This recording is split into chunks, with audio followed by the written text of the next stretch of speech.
In a world where viral sensations are memorialized in tweets, people are claiming that Chance the Rapper is beginning to fall off, after his debut album The Big Day received mixed reviews and sold 108,000 copies in its first week. Well, it seems like the definition of falling off is what needs to be discussed. The simple understanding of falling off is an artist not hitting the heights they used to hit, either commercially or critically. The term is often applied to A-list artists by fans who have grown frustrated with an artist's direction or critics looking to mock an artist, like people who dislike Kanye West's music after graduation. Those frustrations may be valid, but truly falling off describes a more serious decline in the artist's career.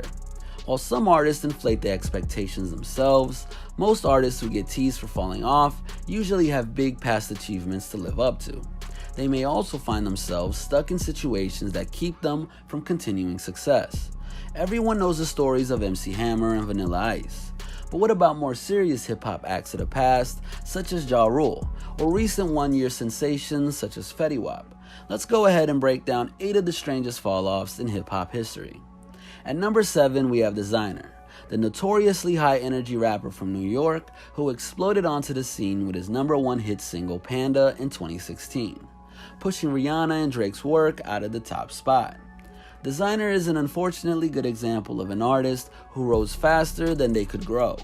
Along with the issue of presenting his future's clone, the massive Atlanta influence in his sound, memeable personality, and link up with good music ensured Desiigner's victory in 2016, but also put a lot of pressure on his follow-up work. Despite his enormous 2016, Desiigner simply couldn't resist the hip-hop community enough to continue receiving attention. His debut mixtape New English received mixed reviews, mostly criticized for its lack of originality, despite great production and a nice hook here and there. His follow-up project, Life of Desiigner in 2018, had much of the same impact. The energy and potential hits were there, but a lack of sonic distinction from other artists, coupled with extremely repetitive lyrics, even by trap standards, left him in the same undefined, unoriginal space people placed him in when he first emerged. At 22 years of age and only 2 projects in, it seems like there's still time for Desiigner to find himself and make artistic progress. But coming out of the gate with a massive hit and joining one of rap's premier labels put much more pressure on Desiigner than he was capable of responding to. At number 6, we have Fetty Wap, another recent artist who popped up with hits and stopped just as quickly. Starting with Trap Queen, Fetty was able to land 3 top 10 songs on the Billboard Hot 100, also including My Way and 679 between 2014 and 2015. Along with the single Again, he had 4 top 10 hits on Billboard's hip-hop R&B chart during that span. His ability to make hard-hitting songs that were also for the ladies, plus his distinct voice and humbling eye issue, made him a lovable figure in hip-hop. To top it all off, his self-titled debut album went #1 on the Billboard 200 with 129,000 copies sold, including an impressive 75,000 in pure sales. The album received mainly positive reviews, with critics saying his songwriting formula and melodic sense were unique and enjoyable. Unlike Desiigner, Fetty Wap's breakout hits garnered critical praise. Even better, Fetty's follow-up work lived up to the hype and his huge singles. But just like Desiigner, the New Jersey artist soon found himself creatively stuck. Later, Fetty projects such as RGF Island and For My Fans series found him trying to recreate the magic of his initial run using the same formula. He found it a couple times, notably with songs like Jimmy Choo, Wake Up, and his feature on 6ix9ine's Kiki, but his rediscovery of his 2015 magic was too infrequent. Fetty Wap remains likable, and the hip-hop world would probably celebrate a strong comeback of his. But staying at the top requires an artist to either change the product or find appealing ways to repackage the same product. In a world where Tyga blew up, fell off, and came back harder than ever, all before the age of 30, there's a chance Fetty can reverse his own downfall. Until then, it's sad to say Fetty Wap's best days in music are behind him. Olive McConan's ascension from blogger and MySpace rapper to hottest OVO signee was a pretty straight line. McConan met Mike Will Made It in Atlanta in 2012 and was introduced to Sonny Digital via Mike Will in 2014. Sonny Digital went on to produce McConan's breakout hits I Don't Sell Molly No More and Tuesday, with Tuesday catching Drake's ear and leading to a remix version featuring the Toronto rapper, taking the track to greater heights. Makonnen soon signed with Drake's OVO Records in September 2014, but almost as soon as Makonnen secured a chance at a big music career, it slowly started to slip from his hands. In a late 2015 interview with The Fader, he expressed disappointment at his single Second Chance being delayed past the summer and having to be independently released rather than getting the OVO stamp of approval. He also expressed frustration with extra bullshit in the industry that remained vague. Between 2016 and 2018, a weird mixture of things involving Makonnen happened, including leaving OVO, coming out as gay, announcing a shift towards acting, then continuing to drop new music including a single with the late artist Lil Peep and XXXTentacion. It's yet to be determined if Makonnen will forever be remembered for one song, a sour record deal, and his sexual orientation, but it's disappointing to know that these circumstances have overshadowed his unique and entertaining sound. At number 4 is another memorable artist who succumbed to industry setbacks, Rich Homie Quan. Of the melodic trap artists that emerged in the 2010s decade, it's fair to say Rich Homie Quan is among the most talented of them all. His couple of years in the limelight were highlighted by his solo hits Type of Way and Flex, and the dynamic duo he formed with fellow ATLiens, Young Thug, on projects such as The Tour Part 1 as part of Rich Gang. Along with solo success and a successful partnership with Thug, Quan landed several heavy-hitting features on YG's Mic and Yo Gotti's I Know. Unfortunately, beef with his close friend Thugger and a messy business with his label Think It's a Game leading to a $2 million lawsuit slowed Quan's momentum considerably.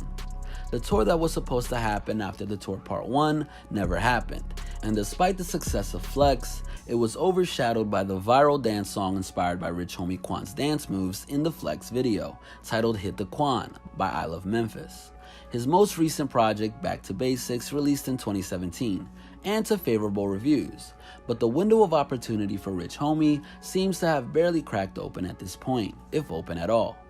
At number 3 is a New York rapper named Troy Ave.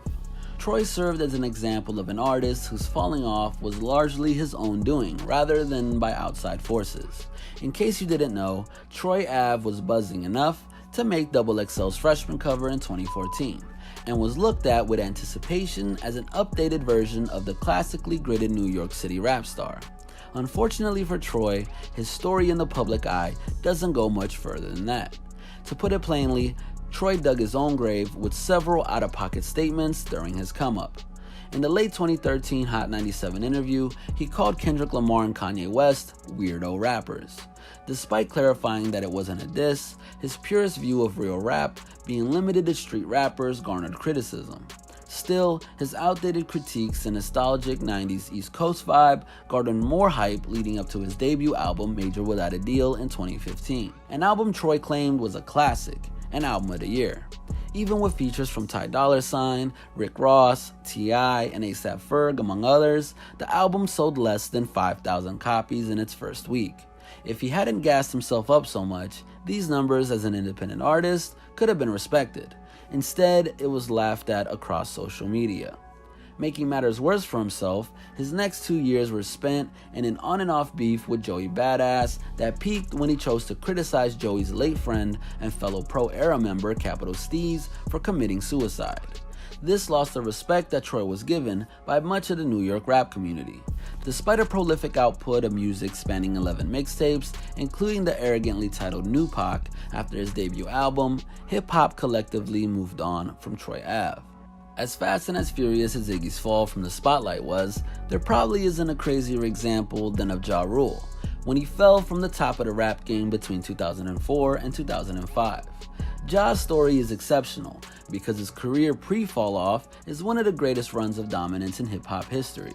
Prior to 2005, Ja Rule's career looked like this: 4 platinum albums, including 2 number 1s on the Billboard 200, 6 top 10 singles on the US R&B hip-hop chart, 4 top 10s on the Hot 100, and 4 Grammy nominations.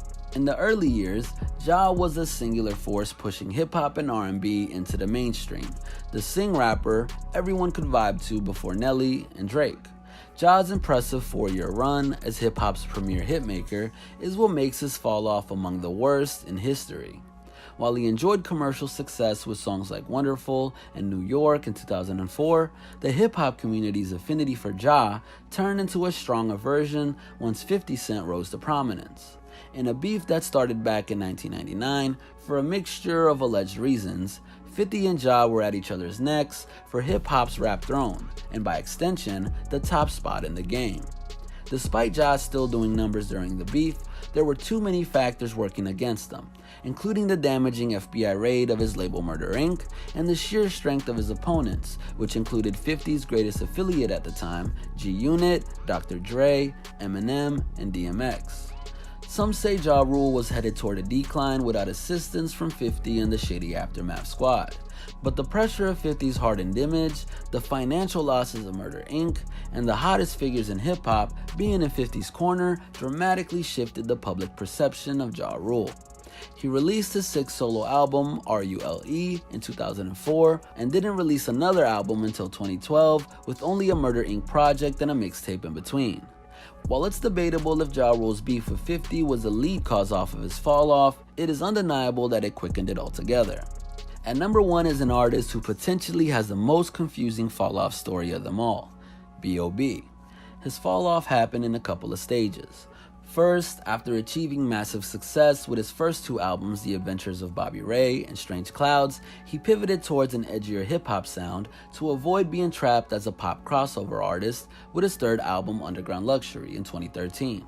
The album received mixed reviews, with several critics noting confusion in how B.O.B. wanted to present himself. He also claimed to launch into rock music with an EP that never came. B.O.B.'s desire to maintain authenticity led to more introspective music that put his deeper thoughts on full display, leading to the next stage in his decline, coming out as a serious conspiracy believer. His controversial beliefs made him a laughingstock, including his belief in the Flat Earth theory, which led to an absurd beef with astrophysicist Neil deGrasse Tyson that led to actual diss tracks being exchanged between the two. This stage of his career is perfectly captured in the mixtape Psychedelic Thoughts, released in 2015. With his pop stardom completely gone, B.O.B. continued to make music and came back strong in 2017 with his first solo album in 3.5 years, Ether. While he's yet to renounce any of his conspiracy theories, Ether was met with positive reviews and served as a reminder of his ability to balance rawness and pop friendliness in his music. He has dropped 3 studio albums since that really haven't made any serious waves, all assuring that B.O.B. will never get close to his multi-platinum peak in 2012. If this video says anything, it's that longevity in music is hard to come by, and there are many ways to fall off. Staying on top of cultural shifts, branding, and ultimately the music is a daring juggling act. Though many artists contribute to their own demise, the music industry also chews up and spits out many good-hearted, talented acts along the way. We're quick to call artists gods or garbage, but the base level of respect for most hip-hop artists who manage to be in the conversation for more than a year needs to be higher. This has been a Hip Hop Madness original. Make sure to stay tuned and stay up to date with everything we got going on by hitting that subscribe button and notification bell. Oh, and don't forget to follow us on Instagram at Hip Hop Madness and join the movement.